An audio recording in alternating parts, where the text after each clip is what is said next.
Very good afternoon to everybody. It's 3 o'clock in London. My name is Fred Masso, and I'm the member of the editorial team and also the global conference producer for the Legal 500 based in London.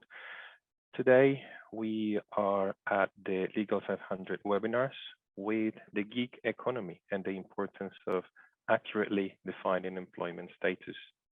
We have the honor to have Edith Norman, Damian Betke, Linda Friedman, and Francisca Veloso Garcia with us to discuss the different challenges and opportunities that this particular topic present to the whole community. In the aftermath of what has been known as the Great Resignation, employers worldwide are finding it increasingly more challenging to find employees. As a result, employees are tempted with signing bonuses and other attractive gifts from various employers. What is perhaps a bit less clear in this legality of practice, such as this.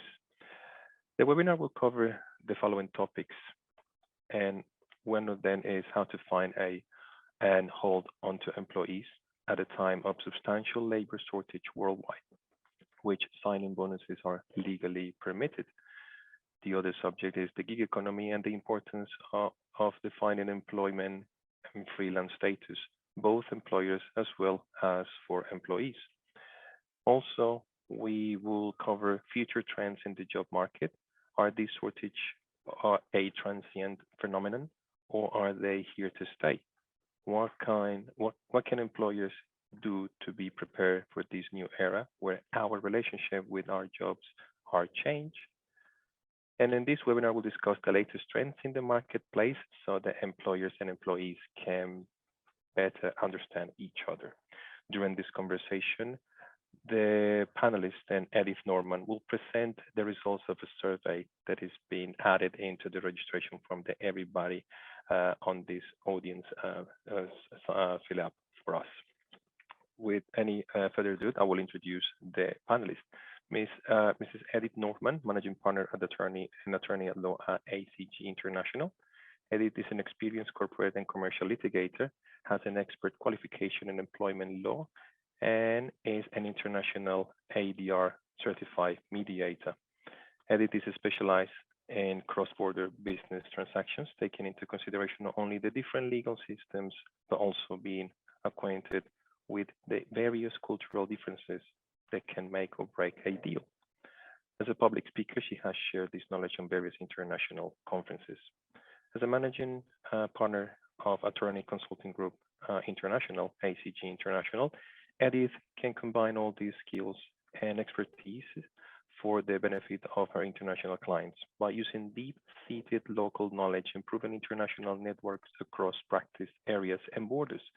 She assists her clients in getting deals done and finding solutions that achieve the best results for their actual needs. Also, we have with us Mr. Damian Betke, founder of the Scale Up GC. Damian Betke is a tech GC, and I'm very proud to say a world-class athlete and graduate of Tsinghua University in Beijing and Zurich University in Switzerland. Damian Betke is also a graduate of Chinese University in Hong Kong, where he read his PhD on comparative law. In his most recent role as at MessageBird, where he acted as the general counsel from 2018 to 2022, Damian helped grow the company from 150 to more than 800 people and oversaw commercial, corporate, regulatory, privacy, and security. During this time, besides closing several multi-million-dollar deals, he and his team also lead the largest Series C fundraise in Europe to date, $1 billion. Before joining MessageBird, Damian worked in Switzerland, Hong Kong, and China. In 2022, Damian Betke founded the Scale Up GC, which is a boutique advisory practice where he partners with founders and executives on their scale-up journey. We also have with us Francisca Veloso Garcia. Francisca is the global head of People DC division at Cbre, and she's also a member of the AMA Diversity, Equality, and Inclusion Steering Committee. Francisca is an MBA and FCIPD qualified international human resources professional with more than 20 years human resources and diversity, equality, and inclusion experience. Francisca speaks obviously English, Italian, and she's a native Spanish speaker. And finally, we have Linda Friedman. She's the founder and CEO of I Am Progress. She's passionate about people and data and about transforming, shaping, and building the workforce of the future through technology. All of this comes together in their cutting-edge technology, where I Am Progress continuously strive to work on maximizing people's potential and delivering the best data insights to their clients. I Am Progress currently holds the unique worldwide position that their technology can translate real-time game profile data to job skills. The Game Skill Builder is a technology that gives gamers insights into their skills and treats using their gaming history. This technology translates and analyzes the hours spent on these games into personality traits and soft skills indicators. She is one of the leading female tech CEOs in the Netherlands and graced the list of 50 most inspiring female tech CEOs of the Netherlands in 2017. Linda strongly advocates job market equality and more women in tech. She is an avid speaker about the future use of AI and human resources and recruitment, and loves to discuss the ethics of artificial intelligence. With no more further ado, I give the lead to Ms. Edith Norman to continue with this conversation. Thank you. Thank you. Thank you very much, Fred, for your kind introduction, and welcome to everyone on this webinar. A special welcome to my panelists. I'm very excited to spend the next hour or so with you on this very interesting topic. Could I have the slides started, please?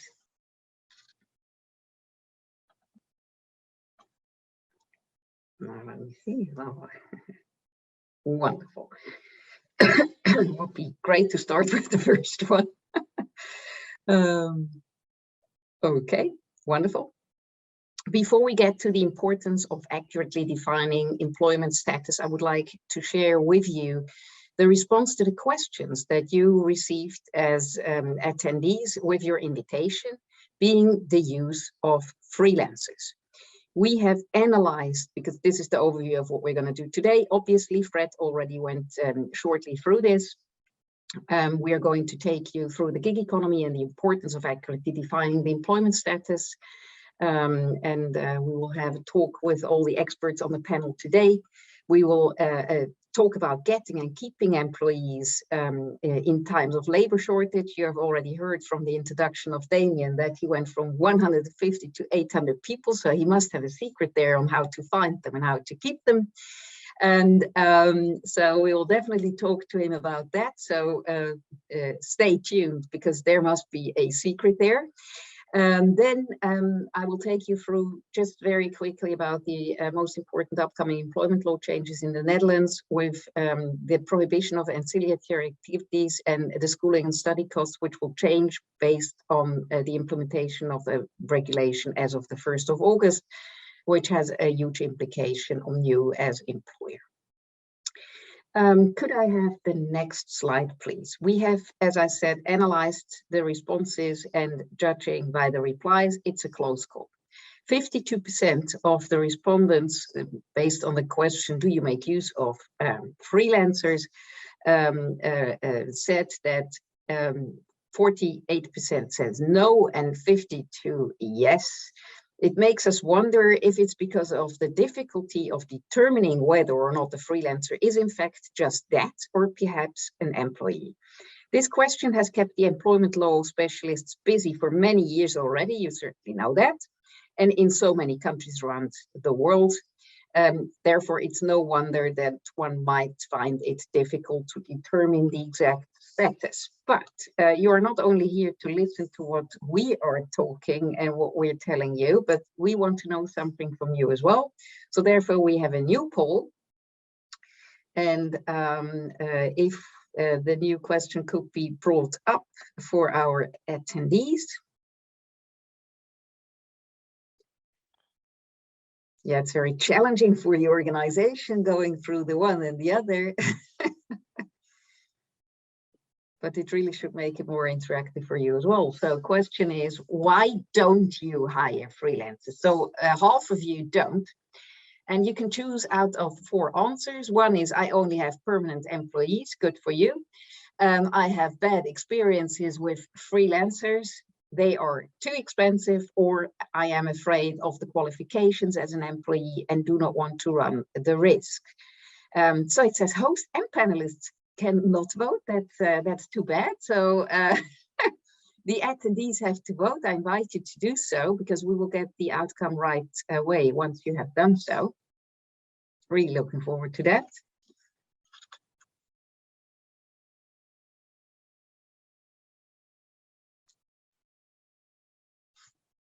So if we have those answers, I would encourage Fred to bring them up.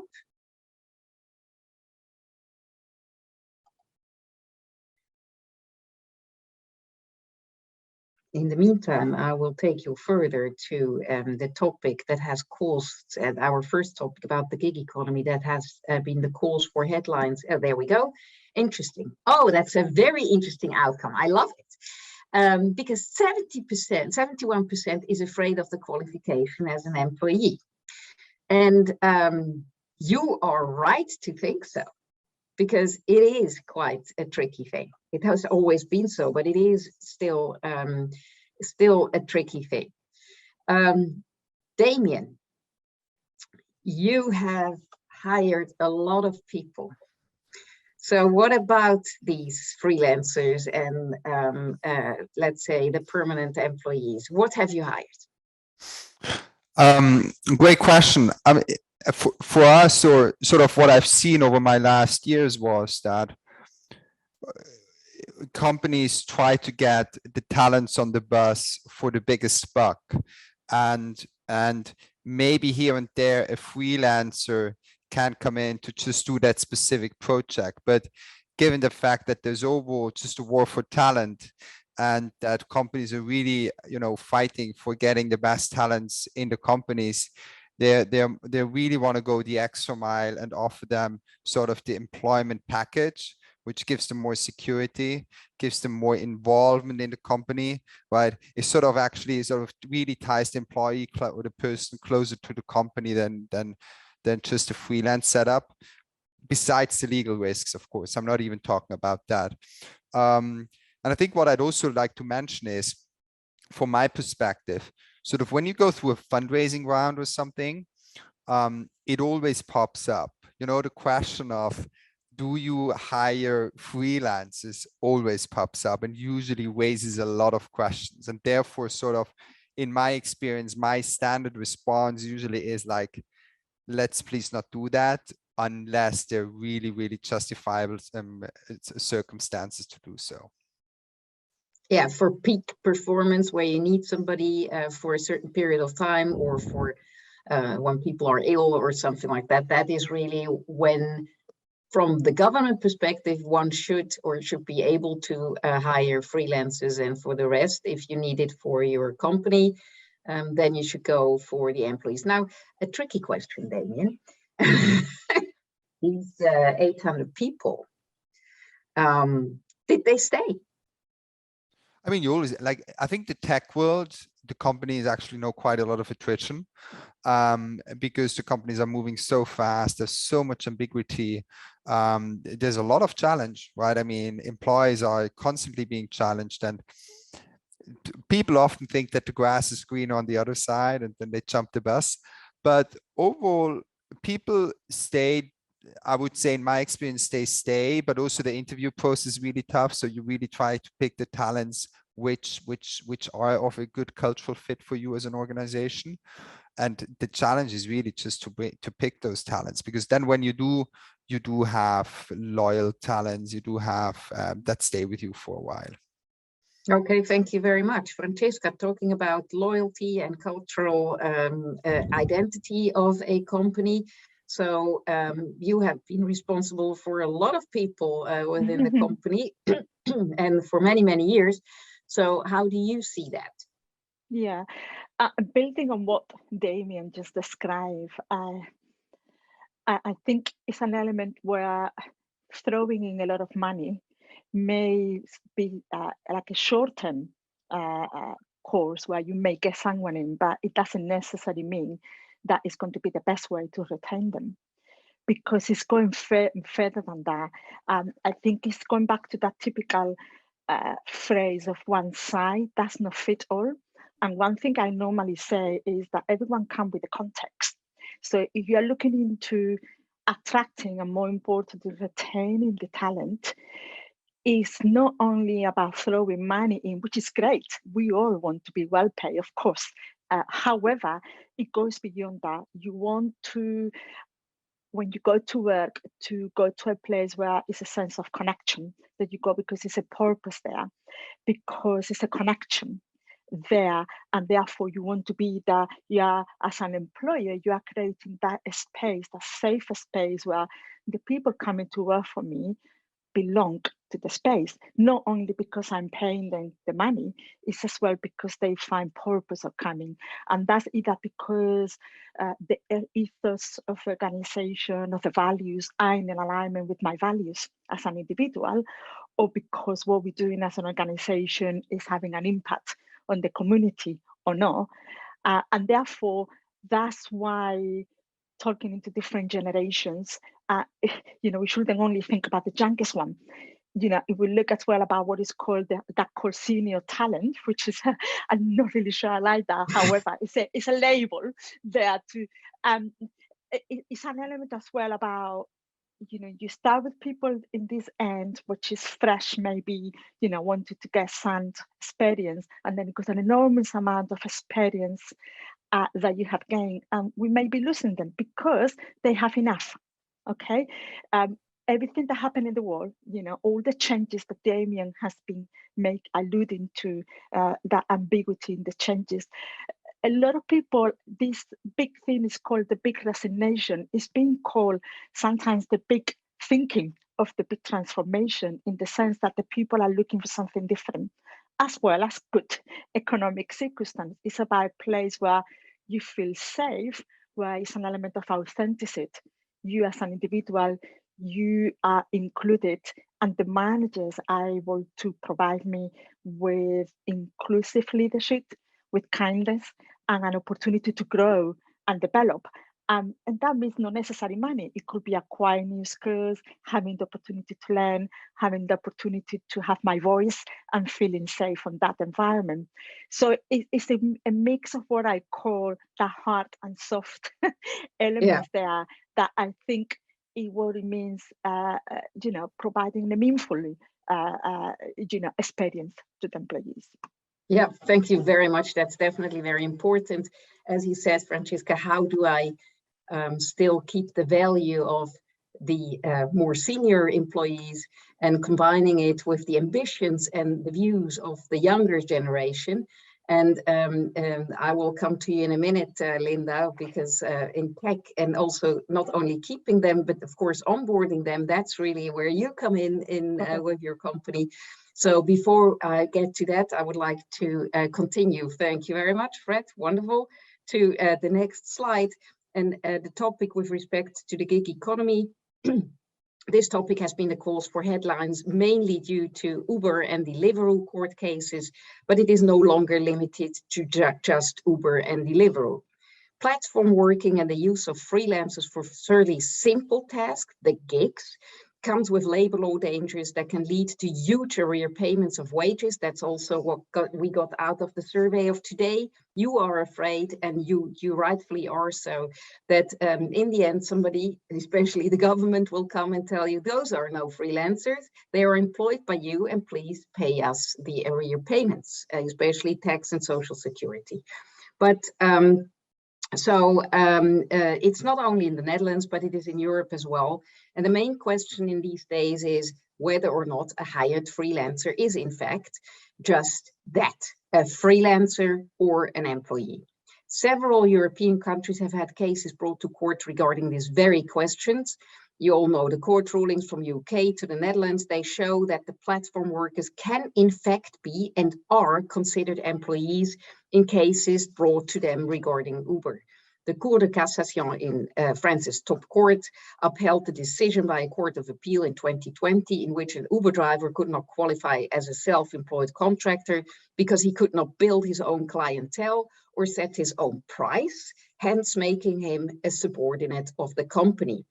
In the UK, there was a Supreme Court as well in February 2021 to reclassify Uber drivers as workers. That's a category that we don't know in the Netherlands, but it is known in the UK, entitling them to the minimum wage, working time protection and holiday allowance, as it is Uber that sets the fare for not the drivers, imposes the contract terms for the driver services, constrains the choices of accepting the request for the rides, and significantly controls the way in which the driver delivers the services, and last but not least, restricts the communication between the driver and the passengers, preventing the drivers to establish any relationship with the passenger, but for that particular ride.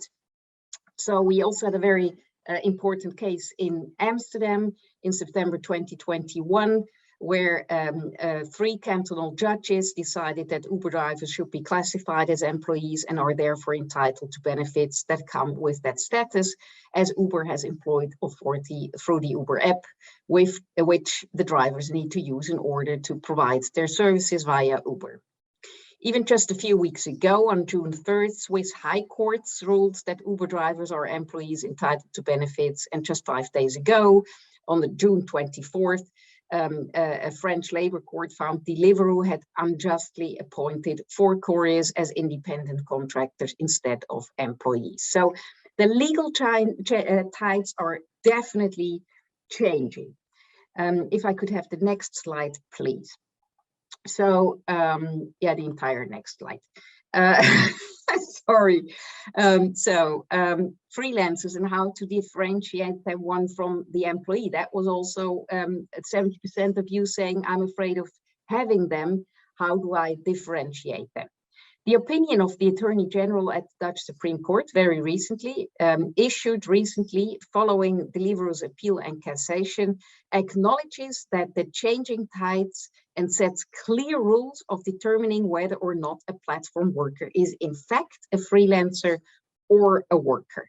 Whether or not there is an employment relationship mainly concerns the interpretation of the criterion employed by the other party, the so-called authority criterion. According to the Attorney General, in interpreting this criterion, it is important whether the work is organizationally embedded. That is really the term that is important here, in the undertaking of the provider of the work. This will soon be the case if the work is an essential part of the business operations of the client. So this is really, if you look whether your freelancer is a freelancer or an employee, this, according to the very recent opinion of the Attorney General, should be the criterion to look at it. So this is an extremely interesting read and very much worth reading it if you read Dutch, and otherwise reach out to me. I will give you a digest version of it. It's 100 pages that the Attorney General wrote on that. The points of view in the question of whether certain work is an essential part of the organization of the provider of the work, or is the performance a core activity, whether the work is of structural nature, what is the organizational framework within the work that was performed. Therefore, if the work is embedded in the organization, the rules, customs, habits issued by the work provider will apply to the worker, and then you have an employee. Next slide, please. So only if the worker can be considered a self-employed person, there is no organizational embedded of the work in the enterprise of the provider. As a starting point, it is one or the other. The worker works in the service of the other, or the worker has his or her enterprise. Whether the worker is self-employed, there are some criteria and indications which are shown in this slide. And it's extremely important that you look at the entire case, and there will be a Supreme Court judgment still expected to be this summer in the Deliveroo case, which is going to be very interesting. And of course, the European directive is also saying that in principle, that is upcoming. In principle, a gig worker will be an employee. Next slide, please. So a free replacement clause, just to give you some extra argumentation in itself, because people think, oh, if I put the free replacement clause into the agreement, it will help. Is in itself, it doesn't prevent the agreement from being qualified as an employment agreement. So really, I have to help you out of that dream. This is only different if the free replacement clause is used by the worker to structurally have himself replaced by someone else. And we all know that with these gig economy, such as Uber, this is just not the case. If an actual restriction to use substitute is to be considered, it's questionable whether this will occur in the practice of a platform worker. Once the job has been assigned to him or her, given the fact that the job will have to be done as soon as possible and the option of handling the ride over to a substitute isn't possible, a first come, first served basis is the fact. Once accepted, the ride can only be refused and not forwarded to a substitute. So this is just how it works today, and therefore having substitution is really a dead letter in the contract. It will not save you from having an employment status. Moreover, the more a platform worker refuses rights, we all know that, the less rights will be offered by the platform's algorithm. And then next slide, and I will come to Linda in a second. So how do you get and keep employees in time of labor shortage? Because this is really a very pressing matter. And we all, as you recall, we also have asked you whether or not to find it more challenging to find the right employees for your company in 2022 than before. And the response to this question wasn't a big surprise, to be honest. 71% of you have indicated that it is more challenging, while 29% do not find it more challenging than before. Well, the 29% of you may consider themselves very lucky, I must say. But we have prepared another question for you to see how things are going now. So why is the question? Why do you find it more challenging? Answer number one, because of overall shortage in the labor market, because of lack of specialists needed to fill the vacancies, due to lack of financial possibilities to offer better incentives. We have just discussed with Damien and Francisca, the market is really pulling on these employees, and some of them are offering more money. But if everybody is offering more money, I mean, where are we going? We are heading inflation and at the same time, our economy is coming to a stillstand, one says. So this is not going anywhere if everybody keeps paying more. Or is there another thing why you find it more challenging? Now, I would like, in the meantime, when you fill in these questions and we're waiting for the outcome, I would like to ask Linda, who is assessing people to get the right team. Because one of the things that we have also discussed is, and heard from Damien and Francisca, is you need to find the right people in order to add them to your culture and make sure that they fit your team and your organization. And we are still a bit, in general, a bit old-fashioned in looking at that. But Linda, you have found another way of finding those people that would really fit the organization. Could you tell us a bit more about that? Sure. I do think that we're all fishing in the same pond, and that is because we're all looking at LinkedIn. So old ponds might not be that interested anymore. Next to that, I think all growing and thriving companies are at the moment in the digital transformation phase needs IT personnel. And these are people that are not on LinkedIn anymore, or I think finding. And those are also the people that do not really like to be scouted or being talked to by recruiters, things like that. So there's also some worlds apart. I'm looking at the the really outcomes in between. Yeah. Lack of specialists needed to fill the vacancies. That's 89%, followed by due to lack of financial possibilities, and then overall shortage in the labor market and other. So lack of specialists needed to fill the vacancies and due to the lack of financial possibilities. So how would you address that lack of specialists needed to fill the vacancies? How would we help those people if they came to you? I understand that one, because I think, and that's also what Damien just addressed. If you're looking at the companies now, the IT level is very high and they're very fast transforming their IT. So they're needing more specialists than ever in different IT areas. And I also think that the recruiters need to be aware what the content of an open vacancy is, also on the IT level. And I think there is also the matching is not quite right, because I don't think we have a lack of specialists, but I do think that there's not enough knowledge at the recruiter. I would love to have an IT recruiter specialist to scout those specialists in the market and to find them. And then if you find them, to have the right conversations with them. Because I talk to a lot of ITers and they all don't like the recruiter that doesn't know one program from another.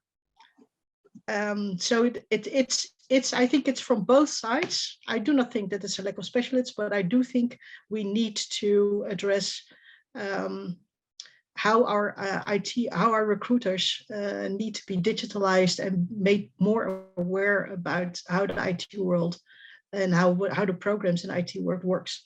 So they need to know more in depth about the digital phase the company is in. So that's very special.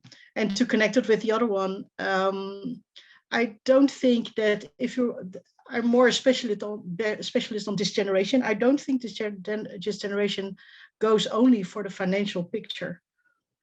I do think that we are now in the phase that the new way of working applies to everyone after also, of course, the COVID-19 phase. So they get used to working at home and having more leisure time and having their agenda being filled by themselves. So it's a different way for this generation. And they also are very inspired by inspirational leadership, but also if you have sustainable themes that you bring out and it's your mission as a company. So they're targeted and they're triggered by different things that we might have been when I started working a couple of years ago, a lot of years ago. Let's not focus on that one. So they're triggered to different things also. And I think the gig economy is also interesting because I've got some employees that are working for me a couple of days and are working with another company for a couple of days. So the competition between companies is also interesting, but because are they taking your technology with them to someone else? That's a legal thing that is very interesting for me. And that is also, they have different projects for different companies because they like the diversity of the companies. They like the diversity of working with different technologies. They like the diversity of how a company works and the mission statement of a company. So I think we have to get used to it, that you probably not have people for the full workforce, the 40 hours or 5 days or 5 days a week, but that you only have the talent for 2 or 3 days a week, and then they're 2 days somewhere or 3 days somewhere else, which is very interesting because you can also see it as a learning development part, because what they do not learn at your organization, they can really learn at another organization. But the legal side is very interesting for this, because how is the IP rights going, and how is your competitive side on this if they work with your technology? By the way, and getting sorry back to interrupt you. To your questions. Yeah, Yes. just one thing, because that triggered me. So one of the things that is changing as of the 1st of August, and we'll get to that in one of the coming slides, is that you have to accept that your employee is working for other employers at the same time. And you cannot prohibit that unless you have a very, very strong and reasonable ground to prohibit that. So this is really something which goes hand in hand with what you have just said, that they're working for you for 3 days, and you have to accept that in the other, well, because there are other 4 days in a week, in the other days, they are allowed. You cannot prohibit them to work for somebody else. You can make sure that you know, they're that they don't tell them the trade secrets, and all the secrecy clause and all these kind of things, of course, apply. But you cannot prohibit them from working for somebody else, because so far it was always like that, you would say you are not allowed to do any sideline works without my permission.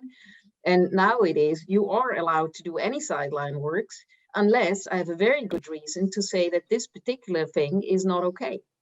So Exactly. this is going to be interesting. And also, before I come back to you, because I'm also interested in hearing on how you get these people, that triggered me as well. You were talking about leadership, the different way of leadership. Damien, we have been talking about that in our previous talk. You also said, and that was that triggered me as well, that in these times where people work from everywhere, let's put it that way, the leadership of people, the task of the leadership is completely different, because they don't come to an office where somebody like old-fashioned is walking around and checking what you're doing, and if they see that you're only reading comics or doing something like don't read comics work, you don't see what they're doing at home. So it requires a different way of leadership. So Damien, how did you manage that? And what do you think are the skills that should be with a new manager in these times? It's really a great question. And it's very accurate and very, very relevant for many companies nowadays. And I think the key recipe is really that you need to hire strong people managers, because you're not a strong people manager when you micromanage people and when you always know what they're doing, right? I mean, we know that by now, but we are no strong people managers when we can create accountability with our teams, and that's being done in different ways. And you can only do this if you really know your game of being a leader and what it's about and how you inspire people. And I think, because also then the flip side is, if you don't do that, you know, as a lawyer, you typically come in when it's about a termination because someone is unhappy about this person being still on the bus and not performing, etc. And then the key question I always ask, well, have you given notice? Like, what did you do? Like, did you give fair feedback to this person or not? Yeah, I've done it many times, all verbally, nothing written down though. And they go like, well, come on, like, you know, there needs to be more to that. And being aware and being sensitive about this the process, you don't need to be a lawyer. You need to be a good people manager, because high level in each jurisdiction, it's about the same, right? Giving fair feedback to the person, not being an A, trying to work with that person, trying to empower the person, and then when it really doesn't work, yes, you might need to loop in the internal team. Yeah, well, thank you very much, Damien. Linda, so in order to get these new managers, because that's what we need, and that's what Damien is also saying, this is not the classical type of, you know, supervising. You have this very special way in the selection process, looking at how people are gaming. So I wonder, so what do you look at if somebody were to tell you, okay, look, we need a manager. This is how our company works. We're an IT company with lots of free spirits that don't want to be micromanaged, because then they don't feel happy and they will leave. So if you were to get the assignment to get somebody as a manager of such a club, and you use your ways of assessment, which is, from what I understood, looking at their way of gaming. So what is it that you look at? Well, it is actually an extra layer of insight into a person, because, and hopefully there are some gamers in this crowd, because if you are a gamer, you do it in your free time. It's all your choices are intrinsically connected to you. So the game you play is something that gives something away about your personality. Are you a team player game, a multi-team player gaming? Are you a single player? Do you play for the epic win, or are you taking a long time to build something up? So the game genre is interesting, which are we looking at? We also look at the achievements in game.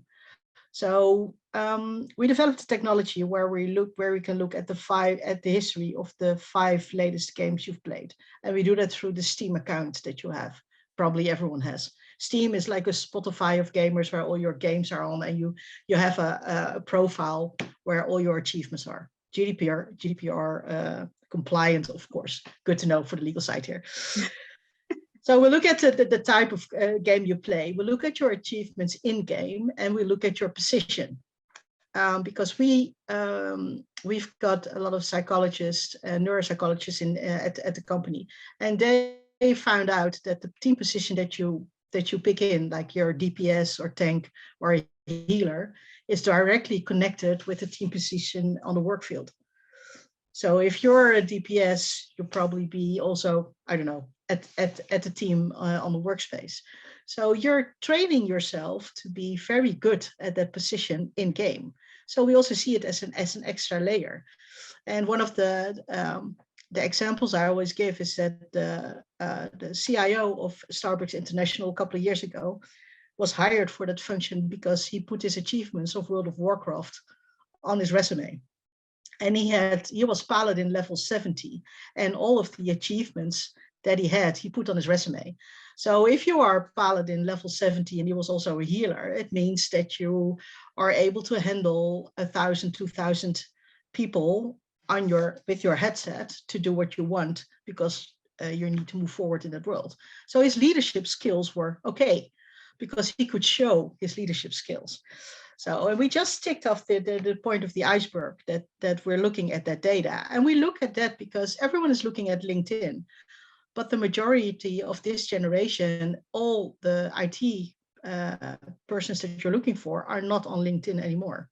So you have to look at the different data set. Where are they? And are you able to translate that data fast into job skills, into insights for your recruiters? So this is what we've done. So we've developed that technology, and we use it now at the market. It's bought a lot, I can tell you. And sometimes because talking to people in a different way, in a gaming way, it fits with this generation. So if you have a young company, also if you're a big company but you want to grow fast and you need this generation to work for you, it's interesting to see. And I always say, if someone wants to use this technology, I say, do you know what your own people are gaming? Because then it gets interested. Because we've got a couple of clients that we said, okay, we want to ask internally what they game. And they came up, oh, we're gaming, League of Legends. And I said, so if we find candidates that play League of Legends on this level, and maybe some other 2 or 3 games, Minecraft or Clash of Clans, because your team is not playing, does he need to get a wild card or a golden ticket to get on top? Because then you already know that the skill set would fit in the team or in your company. So this is also how we look at with clients to that. And that is very interesting. Well, that's very cool. Yeah, and last, because one thing, I would never be hired by you, because you also, of course, you have also the I want to say traditional, but the normal way. I do want to give you some figures, because people often underestimate how many people are gaming. I'll give the figures for the Netherlands at the moment. So the Netherlands are 18 million people at the moment. 9.8 million people in the Netherlands game every day 1 hour. 1 hour? Yeah, at least 1 hour. In the age of 15-38, 46% is female. Wow. And if we're looking at worldwide stats, the 46% female drops down to 43%. But then we're talking about 3.4 billion people that are gaming every day at least 1 hour. We are a data tech company, because we see that as data. It is data that we have to do something with, because it's such an intrinsic part of this generation and the people now. It means that almost half of the Netherlands is gaming every day an hour. if you get home, and what we're interested is, when do you game? That's the next step for us. Do you do it for stress relief? Do you do it after your work? Or do you do it before you have to write a proposal or go to a different client? So the next step for us is, can we work out a sort of predictiveness from the timing you're gaming, why this game, and can we make a predictiveness about you for your career, for your study choice, or for something else? That's for us the future. That's wonderful. And it's really very, very cool. I see Damien having a big smile. You like it, right? Are you gaming, Damien? No, I mean, there's a lot of underestimated power and potential in the world of gaming. So I love what you were saying, Linda. Yeah. Very good. So Thanks. Francesca, in your surroundings, any gamers that you know of, because they not are that there? I know of. Well, that's an interesting point, because I wanted to build on what Linda said, the fact that it's great. I love that, because I think the point I wanted to add to what both Damien and Linda made is that famous of the future of work has changed, you know, in the sense that those traditional way of recruiting, attracting, and even retaining is different now. And therefore, it's not any longer than 9 to 5, a Monday to Friday. And it gives you that ability to, well, I may work Friday to Sunday because that suits me, my personal life, my interests, my values, whatever. And then the other 3 days is for whatever I want to do. It could be dancing, it could be fishing, it could be gaming, even more, whatever you want to do. So it's gone back to that change of the future of work. And therefore, I think I like what Linda has described, that we need to be creative as employer in terms of tapping into those different areas that is not the traditional way, like a recruiter go through this channel, is used in different way, like what Linda has described. And the only question that comes to my mind as well as a result of that, which I think is normal and is in the life of wise, is where the boundary is now between the private, your personal and work life. You know, we are getting that, which is normal, because I always say it as well, that as an employee, you just don't come and park your whole life yourself in the car park. You come to work with yourself. And that's what I was talking earlier about, that authenticity of I'm coming to work, bringing myself, because I feel I'm in a safe environment where I could be authentic. And if that means because I'm a gamer or whatever, and that actually bring a number of skills that it add that added value to the organization in a more creative way, like, well, Linda, what else? And that's what I'm saying earlier about one size does not fit all. And we need to have that element of creativity, because if we want to attract and retain, we need to be able to operate offering different ways of working that for Peter may be in a particular way, but for Mary, it may be something different. And building on what Damien said about leadership, I think that's very important. I think we underestimate the power of leaders and managers have in that attraction and retention campaigns or whatever we want to do as an employer. And I think what we need to think is about, have we equipped our leaders and our managers with the relevant skills and capabilities to do precisely that, or we're just throwing them in the pond and then again operate as always without thinking that the future of work is different, but they're still micromanaging or expecting you to be 9 to 5 or communicating in a particular way. So I think it's an element as well of investing in our leaders and making sure that they are equipped as well to manage and operate in an inclusive way, in the way that we are developing and giving them the opportunity to thrive at work. Yeah, absolutely. Thank you very much, Francesca, because this is really it. I mean, you mentioned the future of work.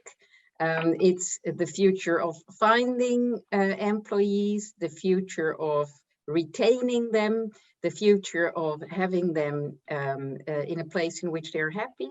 And also because we already are aware of the fact that, I mean, 25 years ago, or at least the generation of my parents, you would get into a company that was very important.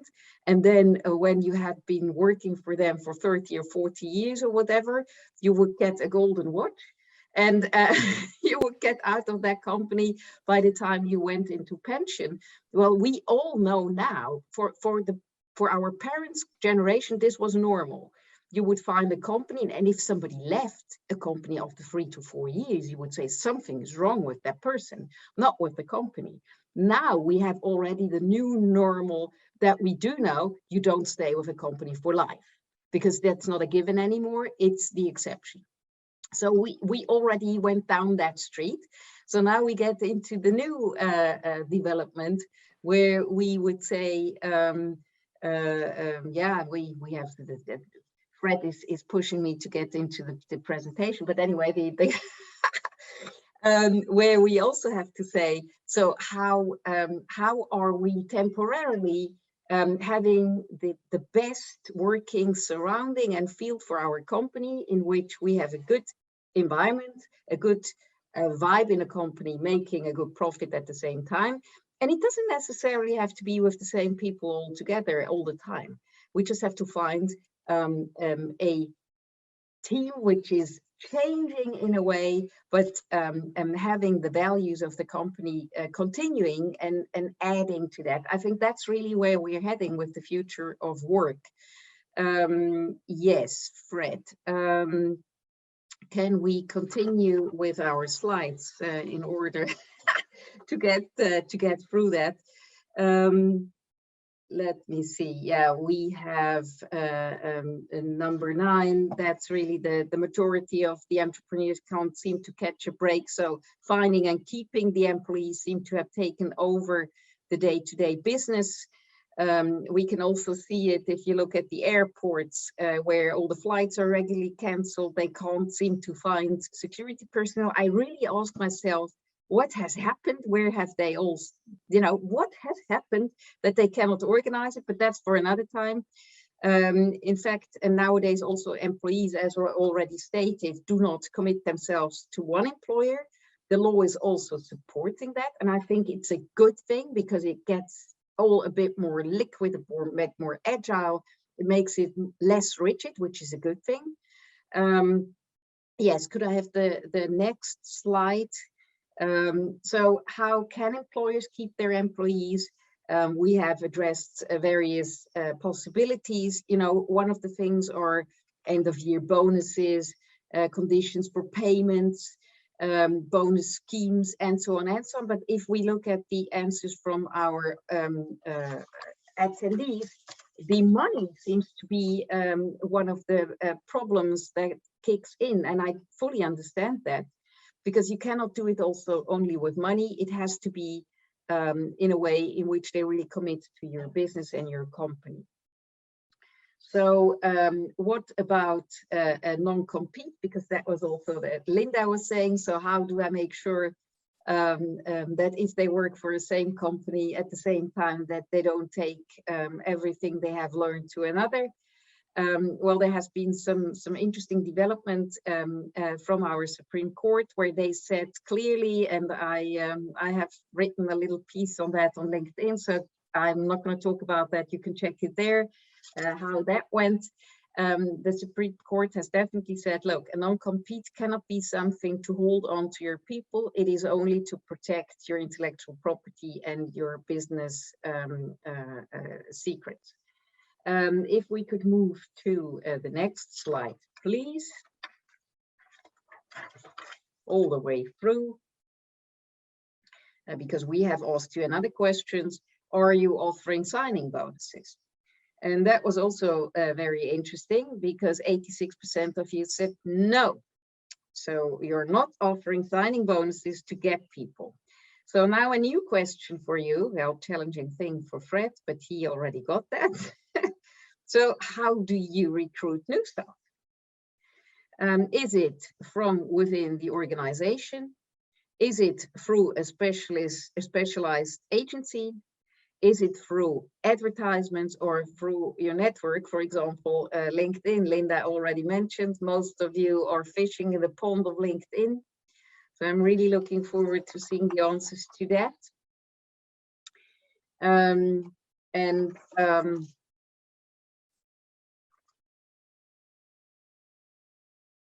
So let's see what's coming out of that, because that will be really, really interesting.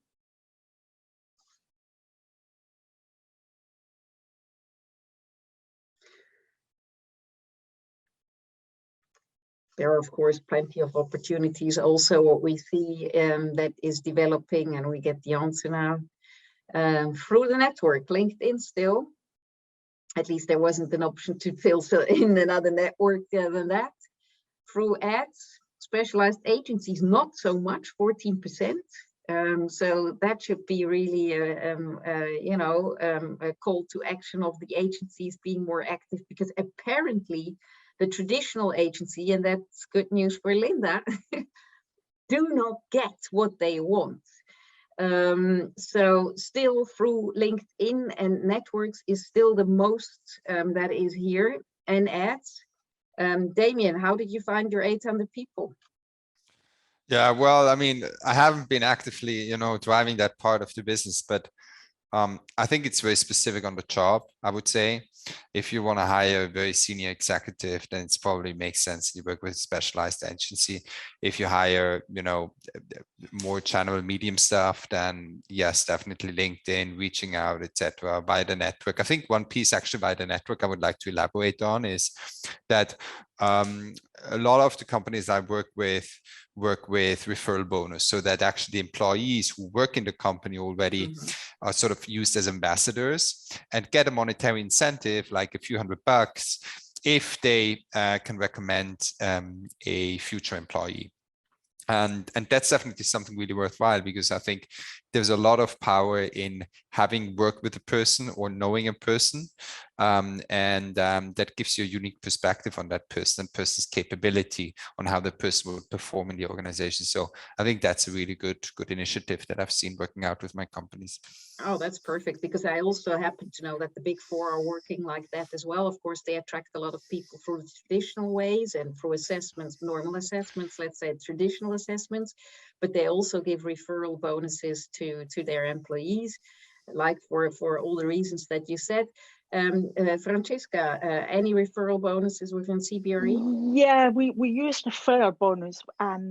Sometimes it depends on the role, as Damien say, building on that, you may need to target in a different way.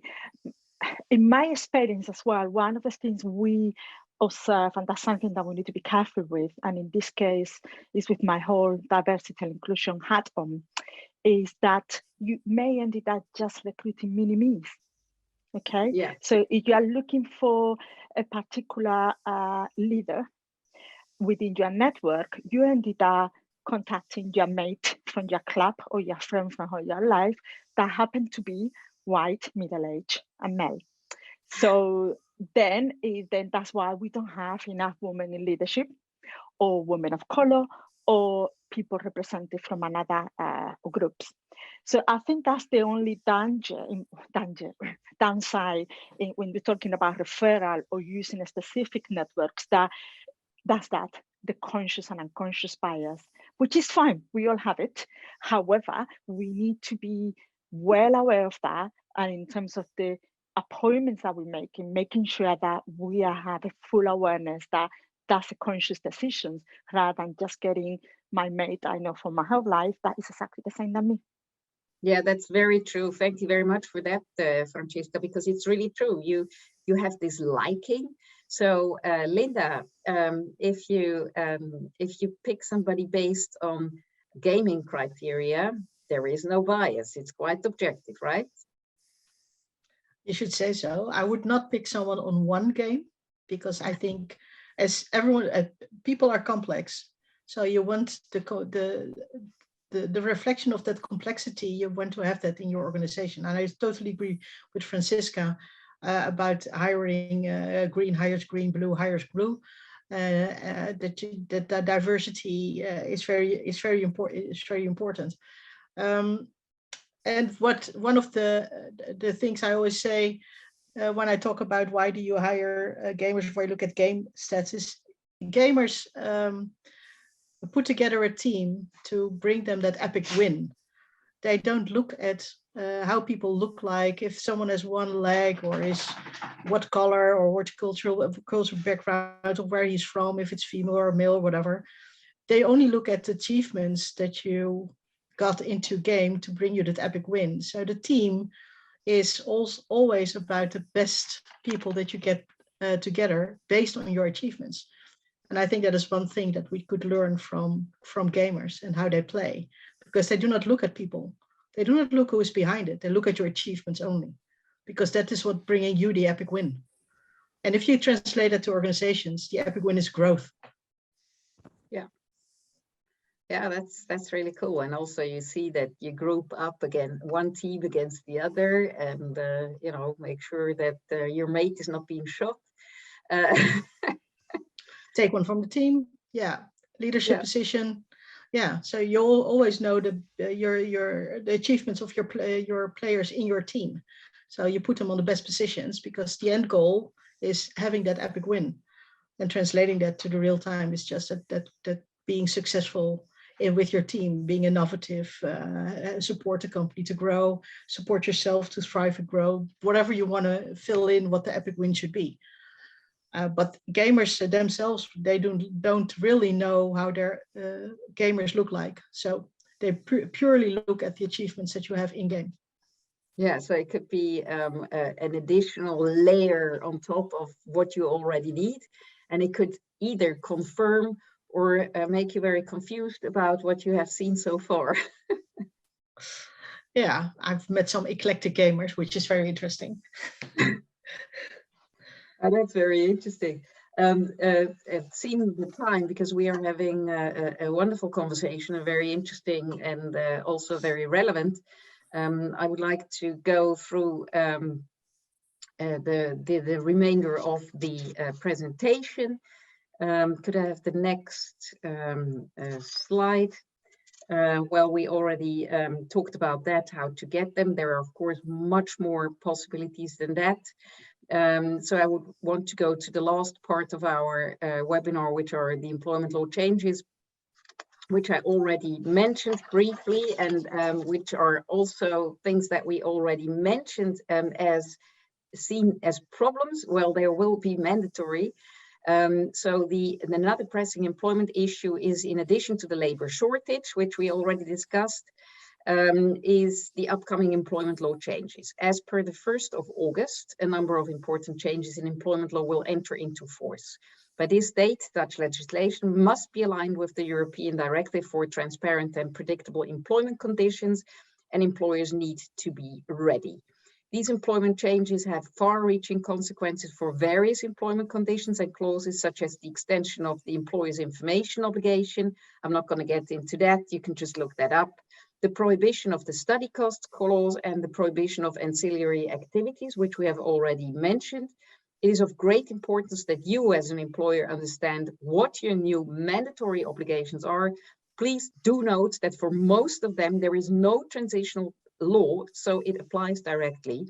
And that also means, and that's really, if this is one of the takeaways that you have today, that means that your standard contracts have to be adjusted accordingly. Most of them have to. To go to the prohibition of ancillary activities, just taking you through so that you have that homework there. You still have a month to go. Friday is the 1st of July. Thank you, Sandrine, for being here. Thanks for your message. As a basic principle, the employee, if we could go to the next slide, please. So as a basic principle, the employee will be allowed to have several jobs. We already mentioned that. An ancillary employment clause will therefore be null and void. Please make sure as of the 1st of August 2022, unless the clause can be justified on the basis of objective reason. A justification based on an objective reason, because I can imagine that this is one of the questions, what is an objective reason? For the application of a prohibition may be included in the employment contract itself, but may also be given afterwards. So, for example, at the time the employer wants to invoke an ancillary employment clause. Examples of an objective reasons are protecting the confidentiality of business information and avoiding a conflict of interest. There is no transitional clause law for this, so the regulation will therefore apply for existing ancillary employment clauses, even if they're in. So can you as an employer not put any obligation in the employment contract? Do you just have to suffer the consequences? No, certainly not. Well, some of them, yes, but we do recommend you include a clause stating that the employer must inform the employer if and what ancillary activities he performs or wishes to perform. So the information request and an information obligation can be put in, then at least you know, because that's something you really want to know. Otherwise, you don't even know. So existing terms remain valid to the extent that they do not have to contain the justification itself, but when they are invoked, it must be very clear what the objective reason consists of. So think carefully about what the reason should be before somebody knocks on your door and says, you know, I do whatever I like. The other thing, and next slide, please, is the schooling and study costs. That's also something where people are quite negatively excited about, at least at the employer's end, because based on the European directive, there is a training obligation. We already had that in Dutch law, but that means that as of the 1st of August, the employer is obliged to provide training to his employees in order to execute the work for which they have been hired. The training has to be offered free of charge to the employee, and the training time shall be regarded as working time. So be aware of that. And if possible, it shall be even offered during the hours in which the work is to be done.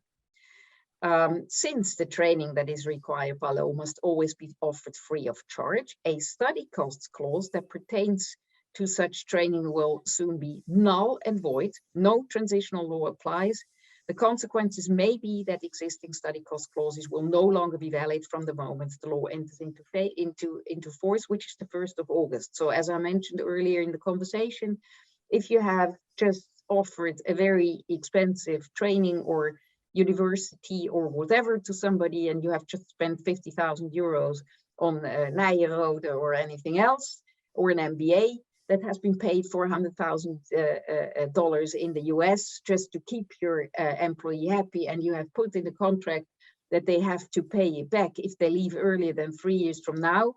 Well, I'm very sorry to let you know that this clause is void as of the 1st of August. There are some exceptions, but they're very specific. So you have to really look into the context. And I've had conversations with employment specialists and professors that are still wondering of what it is exactly that the exception is about. So there is, of course, no case law about that because it's new, but it is quite challenging, and it is directly applicable.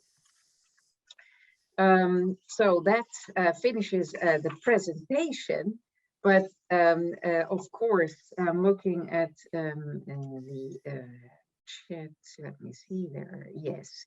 And I would like to go into a final round with my panelists to see what your takeaway for today would be, where you think that an employer has to take, what he has to take into consideration, what your findings are, that if it is up to you, what should be done. And I would gladly start the round with Francisca.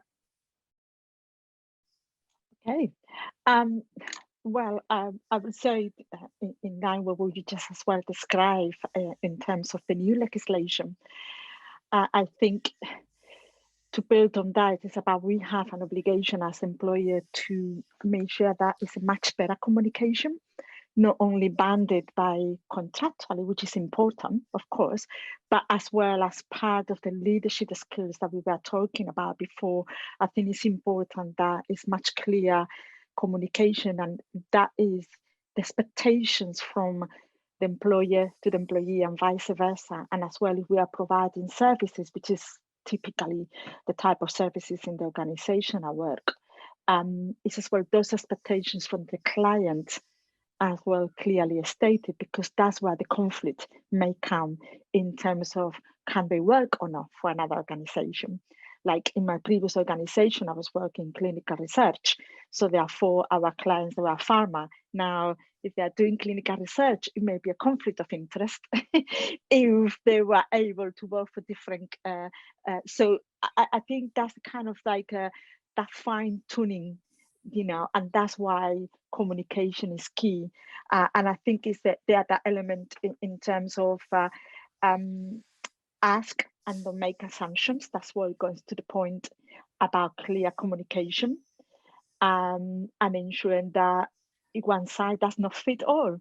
Precisely for that, that's rather than making assumptions to, the way that the future work I have alluded to is differently. So depending on the role and what services we are providing, what is the client, what is the task, it may mean that it's a different approach in terms of how, and that's what it goes to the skills that the leaders and the managers need to have, because it's about then adapting their leadership style to the needs of the employees, rather than sitting down there in the old style and then waiting for everyone, the work and go around them. I was muted. Thank you very much for these insights. So we have to make sure that we communicate, which is a very good thing, because sometimes people tend to forget that. Linda, so what would your takeaways be of today? Looking at the labor market now and the problems that companies have finding employees, I do think it's very important that we also very value the employees that you have, and look at them. If not only if you have, for instance, open job vacancies, you might be that you cannot fill. It might be interesting to be aware what skill set and what talent you have in house. If you can see if someone can grab that vacancy. So that all comes together, that we have to look at people differently. So we not have to look only at their diplomas or their achievements, but we have to look more at the skill set. What can you bring to the company? Sometimes humor is very important. So and that's what I said, the complexity of humans can bring growth to a company, but you have to be aware what the complexity and the skill set and the competencies of people are, together with the diplomas you have, of course, of the achievements you have. So hard skills and soft skills is the combination, but looking at the talent in-house is as important as looking for talent to add to your company. Yeah, that's definitely a very, very important thing. By the way, you all probably know that Annemarie van Gaal, when she was in Russia and she had to build up her business unit there, she had this way of doing this anonymously. Everybody in the company could pitch for a certain position. And that's how she lost her personal assistant for another role. That's amazing. Which is a really cool story, because, I think that's amazing. Yeah. I think if you're open for that every person can has a level of reaching his maximum potential, and has a skill set that helps your company to grow. Yeah, go for it. But you have to be open for that. Exactly, and because that's also what you and Francisca also said, like in this combination, and that's really something people should probably think about. How do we get rid of the bias? How do we make sure we don't try to hire minimes? And so if we have the internal, harvesting the own goals that we have in-house, together with alternative ways of looking at how to get people and listening to what they really want, I think that would already help, because people, what I see from companies is they're trying to replace people who are leaving. And the question is, why are they leaving? And that's probably also something that has to be looked at on top of that. Thank you very much, Linda. And then coming to Damien, what are your tips? Because you built a strong team professionally and within a short period of time. So to our viewers, what are your tips and takeaways from today? I would say, building upon what you also just all said before, I would say it's an employer first company that will win. There's employees do not work for employers anymore. The employees work with employers, or also a little bit vice versa. Employers work for employees. And that means employers have to set up their employees for success. And they're overall really responsible also that an employee can reach his or her max potential in an organization. The legislation change goes into that.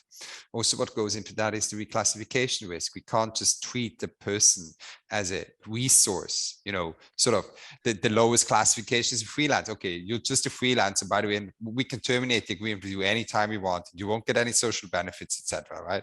I mean, that was back in the days, that was still a thing, but nowadays you won't be able to get the good talents with that anymore. So it's a new culture shift, which is really good and important, and I think puts the employees in the center. And we'll be excited, I think, to see how this further develops, because also this asks for a lot of ownership from the employees themselves, which is again another topic, but maybe fun to dive into another time. Absolutely. Thank you very much, Damien. That's really good. By the way, you said very rightfully, humans are no resource. But if we look at the term HR, it's human resource.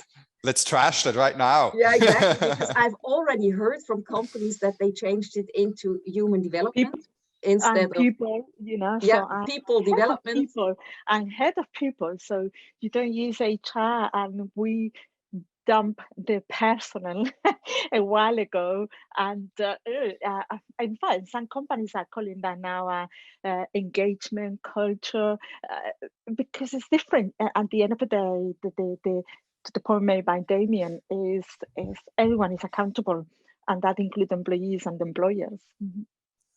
So having coming to a conclusion of ours, I could go on for hours, but I think Fred would get crazy if we kept on for hours. But anyway, this has been an extremely nice conversation, and I think one of the findings also and conclusions of today is whatever change in labor law there is, look at the potential of the people who are engaged in the purpose of your organization, that are driven by what you want to achieve in a joint effort, and try to get away from what people say, you are working for an employer or you are working for a company. You are really working together as a company and achieving the goal to the best possible outcome of the company profitability, but also making an impact with what you're doing. And to everybody on this webinar, we didn't get to the opportunity to have you have a Q&A today, for which we offer you our apologies. But I am offering you that you see the email address here on the slide. Please forward any questions that you may have for any of the panelists to my email, and we will answer them extensively and with great pleasure. I want to thank my great panelists, Francesca, Linda, and Damien, for their input, preparation, and insights, and for the wonderful session today. Thank you, Fred, for all the technical support and the human support today, and Legal 500 for making this possible. And I hope we have given you some insights and some inspiration on how to handle this new situation, not only gracefully, but in a positive way, in which it will be inspiring for you to embrace the future of work, and all the great people that are waiting to work with you and together with you. And that's back to Fred. Thank you. Thank you very much, Edith. And I want to thank you very much to our audience, and also to Damien Betke, Linda Freitman, Francisca Beloso Garcia, and Edith Norman. Thank you very much, everybody, for being with us today. And as Edith was saying, her details are on the screen. Feel free to reach out to her at any time. Until next time, thank you, everybody. Thank you. Thanks, everyone. Bye. Thank you. Bye-bye.